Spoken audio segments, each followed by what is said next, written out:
আমাৰ ছাত্ৰ ছাত্ৰীসকল, আজি 2024 বৰ্ষৰ 7 জুন।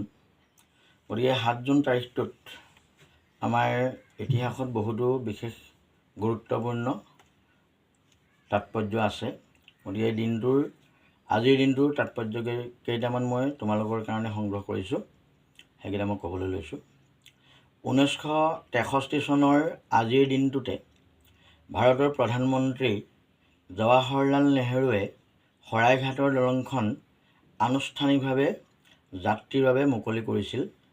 আৰু এই শৰাইঘাটৰ দলংখনেই আছিল ব্ৰহ্মপুত্ৰৰ ওপৰত নিৰ্মিত প্ৰথমখন ৰেলপথযুক্ত দলং। 1972 চনৰ আজিৰ দিনটোতে অসম বিধানসভাৰ অধিৱেশনত শ্বিলঙৰ পৰা অসমৰ ৰাজধানী দিছপুৰলৈ স্থানান্তৰ কৰাৰ সিদ্ধান্ত লোৱা হৈছিল।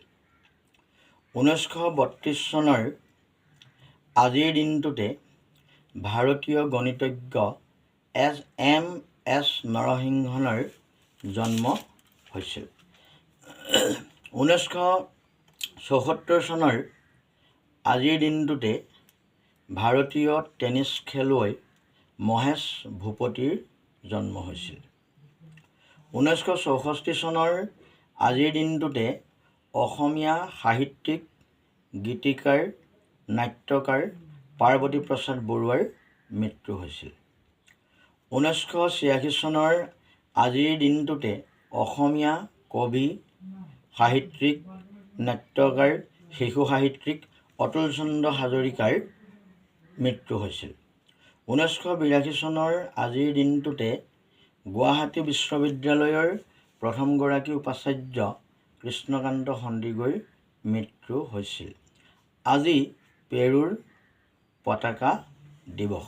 গতিকে আজিৰ দিনটোত আমাৰ বহুতো লেখত ল'বলগীয়া ঘটনা ঘটিছিল, কিন্তু সকলোবিলাক কোৱা সম্ভৱ নহয়। গতিকে মই এইকেইটি তোমালোকৰ কাৰণে সংগ্ৰহ কৰি তোমালোকলৈ আগবঢ়ালোঁ। তোমালোকে মন দি